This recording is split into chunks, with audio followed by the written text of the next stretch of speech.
House Bill 18, and it's an interesting bill and getting a lot of conversation with the Department of Education, the education community. It's actually, I did get a letter of support just this evening, and it says, Mr. Reedy, thank you so much for sponsoring House Bill 0018. I am a product of the public schools. I have been an employee of the Tennessee public school system since 2010 as a special educator and now behavioral consultant. I see the need for public schools, but I will fight for parental freedoms to choose alternatives. I see things daily in public schools that has brought me and my husband to the decision to look at homeschooling our children. Public schools continue to get tax money for students who are in private schools or homeschools. Why not provide parents who choose to homeschool or send their children to a private school access to the account funds? If a parent wants a better or a different style of education, I believe that money should go to the parent, not the local education agency, or known as the LEA.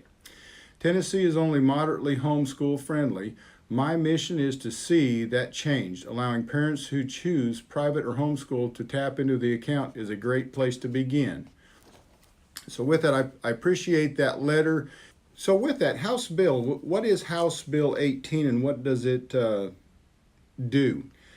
The House Bill 18 refers to the Individualized Education Act of 2015. So in 2015, this bill was passed. And with it is, if a child with any of the following disabilities, as defined by the State Board of Education pursuant to Tennessee Code Annotated 49-10-102. So with it, it covers autism, hearing impairments, deaf blindness, intellectual disabilities, orthopedic impairments, traumatic brain injury, visual impairments, developmental delay, or multiple disabilities. So that's already in the code. With that, the requirements was that student, if the parent decides to enroll them, was previously enrolled in and attended a Tennessee public school for the 1 full year immediately preceding the school year in which the student received an individual education account, or is enrolling in a Tennessee school for the first time.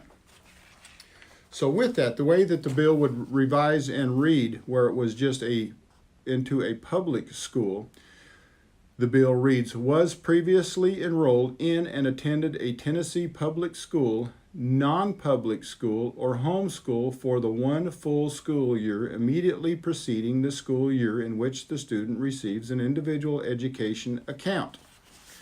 So 2 years ago, the Department of Education in budget hearings came out and said there were just a little over 100 students taking advantage of that. It was over 4,000 students in the state of Tennessee qualified for it, but there was just that little bit over 100 were actually taking advantage of this opportunity to get their children the help that they need. Now keep in mind, some of the public school systems are not capable or haven't taken the responsibility on in getting instructors, teachers, somebody to help with those children that are in need. Okay, so with that, here's the letter coming back because the question was, how much does this cost? What does it cost the taxpayers? So that was 2 years ago, saying the administrative cost, and I just recalled it was like $300,000 for, and then on top of that, what the students were receiving in help from the state was $6,600. So I made the request just recently, and I asked the question, what was the administrative cost that we're looking at now? So it's costing the taxpayer $350,000 for this individual education account program, and currently it has 137 students enrolled. So it's not a well-used program, but the cost of the program's going up.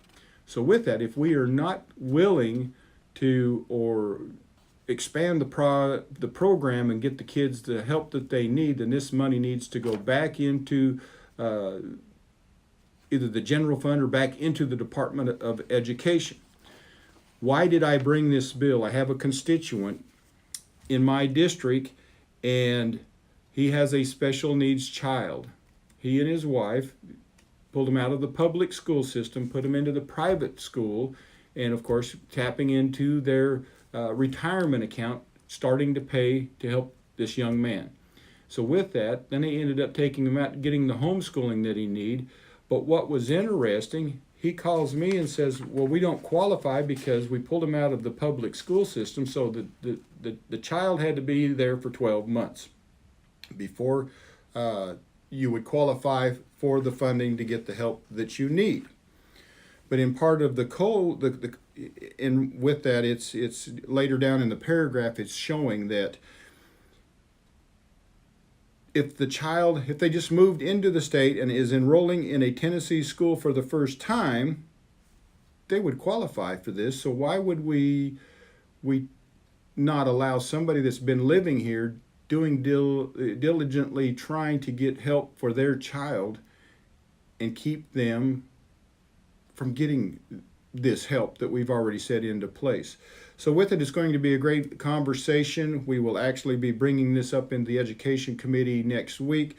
So with that, certainly, I'm sure you'll be reading about this in the news. Certainly leave a comment below if you would like an update on what happened to this bill. I think it's going to be a great conversation piece, because we do need to help our students, whatever the disability that they have. If the school district where you live is not able to take care of your needs, the needs of that child, then we need to do something different. But it's all about education, and our funding comes from the federal, state, and local governments in educating our children.